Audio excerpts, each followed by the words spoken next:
પારડીના Motiwada highway પર શિક્ષિકાનું અજાણ્યા વાહન અડફેટે જીવ ગયો।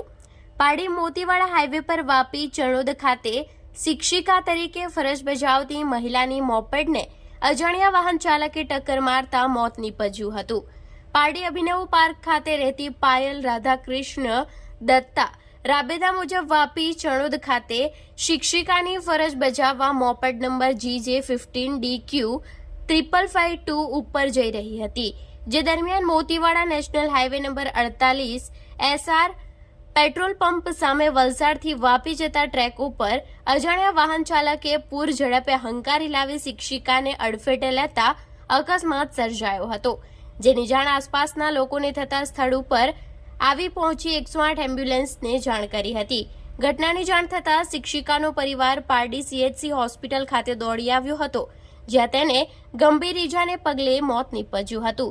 સમગ્ર ઘટના અંગે પારડી પોલીસ મથકે મૃતક શિક્ષિકા પાયલના પતિ દીપાંકર નિરંજન મંડલે અજાણ્યા વાહન ચાલક વિરુદ્ધ ફરિયાદ નોંધાવી હતી। પોલીસે લાશને PM અર્થે ખસેડી વધુ તપાસ હાથ ધરી છે।